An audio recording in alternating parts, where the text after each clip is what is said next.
Hello guys and welcome back. It's 2015. I hope you all had a great Christmas or happy holidays or whatever you celebrate. I hope you had a good one. And hope you all enjoyed New Year's. If you went out and did something, it was all safe, sensible, and 2015 is a good year for you. We're only a couple of days into it. So I thought I'd come on if you are a fan or if you've watched Holy Batgirl's video. She's done a top comic books for 2014. And hers are mainly DC, whereas mine is going to be the polar opposite, and mine is mainly Marvel. Now I've whittled it down just to a top 5 because I don't want to sit here and go on and on about what I read in 2014, because 2014 was the year that I kind of went into comics. Obviously I've read some trades, but I've decided just to do the collection, or as far as I've got so far with certain titles and that kind of thing. While I'm on the subject, obviously Holy Batgirl's video is really good, so go and check that out. There's another new YouTuber called We Love Comics, and he's doing a contest. I've put the link for his video down below. Go and check out his channel. He's doing a couple of videos, it seems, every week. And his channel is about, maybe at the time of this, about 2 weeks old. And once he gets to like 200 subscribers, then he's going to start giving comics away. So if he gets to 1,000 subscribers in the space of a month, there's like 6 comics you can win. So just go over, click subscribe, and you could win a certain comic. So go and check that out. As I say, the link will be down below if I remember to put it in. Before I get on with my top comics, obviously Christmas time has passed. I got some Marvel stuff which I should have actually had, but I just decided to keep these ones here because I actually really like the covers. Now obviously there's a thing, Susan G. Komen for The Cure. You'll see WWE in the month of November, actually all the wrestlers don different shirts, and they're all pink in them. So I actually got, my parents got me one of those geek bag things that has like different comics in it, just like a brown bag of comics. So I actually got these ones here. So there's this Wolverine one, which obviously you can see is pink, and it says there, features Susan G. Komen for The Cure. And then the Fantastic Four one. So there's a couple other ones. There's like an Iron Man one where Iron Man's pink, and there's a couple other ones as well. But I really like the looks of these, so I'm going to start collecting them. Right, so number 5 is basically based on a TV show that I got into quite late, and I've only just finished season. I'm on the tail. Obviously the mid-season finale of season 3 happened, which is Arrow. So that's issue 1, issue 2, and issue 3 with Roy there. Just the way it's drawn and the way it's wrote as well, just really encapsulates the style of the TV show. Whenever you're actually reading this here, you're reading it like, if Felicity's talking, or if Oliver's talking, or Diggle's talking, like you're kind of reading it as they would say it, like their mannerisms and all that kind of thing. So as I say, only on issue 3 of this. I've also picked up Deathstroke, but just Arrow's set is quite good. Obviously this is season 2.5, so this is set in between season 2 and 3. So yeah, that's the only, everything else here is Marvel. The next one, I'm still waiting for issue 3 of this to arrive, is Superior Iron Man. So that's obviously the Scotty Young variant cover there, and that's issue 2 there. This is kind of to tie in with the, I think with the Axis stuff. I haven't really read any of the Axis stuff, it just doesn't really interest me. But yeah, it's just a case of Tony Stark has gone back to the way he seemed to used to be. Kind of, the city's all pretty, and like everyone's all happy with the way they look, and then lo and behold, spoilers, and kind of flicks a switch and they have to start paying for it. And there's the end of issue 2 is really good. And I'm not saying anything on that. If you haven't picked this up, I highly recommend it. Number 3 is Storm. So that's issue 1, issue 2, issue 3. I keep thinking that's Man at Arms. Issue 4, which is tying with the death of Wolverine. You can see Wolverine's mask there.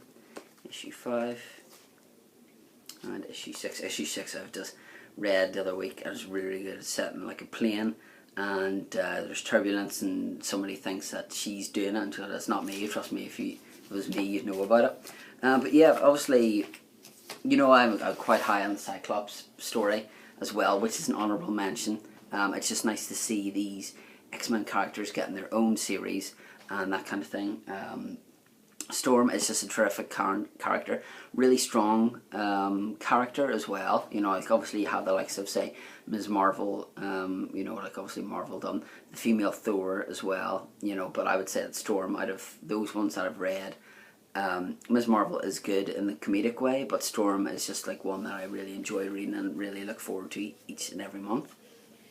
So yeah, obviously with all these I'm going to say do you pick them up, but if you're looking for a strong female character and you want to try and get into that, Storm is one that I would highly recommend to you. All the back issues are pretty much easily available, and I think the trade is coming out soon for it. And number 2 is Edge of Spider-Verse. So obviously we've got the Spider-Man Noir, which I really, really enjoyed. Didn't know what I was going to be doing going into it. Really, really enjoyed that. Obviously issue 2 is the Gwen Stacy debut, which I have the first print, and that's just the third printing. It's just a different cover. It's just obviously because this here was so popular, these comics seem to go for quite a bit on eBay now. That's not the reason why I bought it. The reason why I bought it was because obviously after watching Amazing Spider-Man and Amazing Spider-Man 2, Emma Stone, as Kid President would say, did a really good job of portraying Gwen Stacy, and whenever this came out I was like, well, I'll get that. I really enjoyed issue 1. I'll see about issue 2 and see what I think of it. But yeah, obviously she's getting her own series in February, which I'm really looking forward to. Just the style of it, the art on it, just everything is just one of those books that you can quite happily read time and time again. Issue 3 was kind of here or there, didn't really enjoy that. Issue 4, if you have not read this, I will not say anything about it. I would just say if you find this in your local comic book store and you want to read something and you kind of don't know what to expect, read this one. People who've read this will know what I'm talking about. And let's just say it's kind of set, all these here are kind of, parallel universe kind of things, where different Spider-Man and all that kind of stuff. And then issue 5, which is kind of like a tech one, which I didn't really appreciate. Yeah, I kind of got interrupted there with my father with his iPad showing me stuff. So yes, so you would have seen that issue. Number 2 was Edge of Spider-Verse, and number 1, the most enjoyable comic that I read all year, was Hulk vs. Iron Man. There's issue, only 4 parts to it, issue 1, 2, 3 and 4.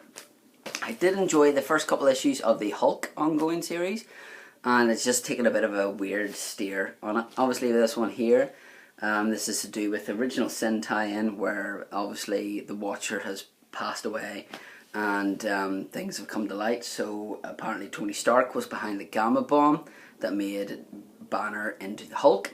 This is kind of like in a part where they kind of swap memories, so Banner will be like in Stark's laboratory and we'll kind of look at the drink and you see his reflection, and then he kind of finds out about it, that kind of thing. But yeah, just it's one of those ones that, like some of the tie-ins that you can get, like I've read Storm and Gambit one, which was really good. Amazing X-Men, which was really, really good as well. There's some great issues. The Turtles and Ghostbusters one, even though I've only got one issue left of it, haven't really grabbed me. I didn't think it was as good as I thought it would be. I think it's because it's maybe 2 big franchises, and obviously, like you were expecting a hell of a lot and not much has happened. Obviously, 2015 we're going to have so much comic book stuff. We're going to have Spider-Gwen, as I said earlier on. We've got S.H.I.E.L.D. Obviously Arrow's continuing. There's so much comic book stuff to go through, and obviously if you're looking to see what's coming out each month, obviously like the previews stuff, you got like the Black Vortex thing, so this is like to do with December for February, so this tells me what's coming out next month. Obviously Nova was one that I enjoyed reading as well. So yeah, if you've watched this video and like I had watched Holy Batgirls and I thought, yeah, I'll do my own like top 5 one instead of going, I enjoyed reading this one or that one or this one. Not that there's anything wrong with that, but I just wanted to give you my thoughts on my top 5 ones that I was looking forward to each month. You know, like the Death of Wolverine. I think I just got because I kind of fell into the hype of it, and obviously that didn't really come up to where I thought it would be. And there's some of the ones that I've kind of just, like the Doctor Who ones, I kind of just fallen off with. The likes of Thanos versus Hulk is one that I've only got like one issue of, so I think the other issue's out this month. So yeah, leave a comment below. What are your comic books of 2014? What did you enjoy reading? What would you recommend to me to read? Also, as well, at the time of recording this, I'm on 385 subscribers. I would love to get to 400. If I get to 400, I'm going to do a giveaway. So it'll be comic book related, of course. So yeah, share this video, like this video. If you've got any friends who are into comics, or if you're doing your own video, why not even give me a shout out and link the video below, like I'm doing with We Love Comics, linking his video in below because he's doing a giveaway and he does good videos as well. So that's basically going to do it for me. So Hulk vs. Iron Man, Edge of Spider-Verse, Storm, Superior Iron Man and Arrow are the comic books for me for 2014 that I enjoyed reading. What are yours? Look forward to seeing it, and keep flipping through the pages, and until next time. I think I covered everything, didn't I? Yes. Bye.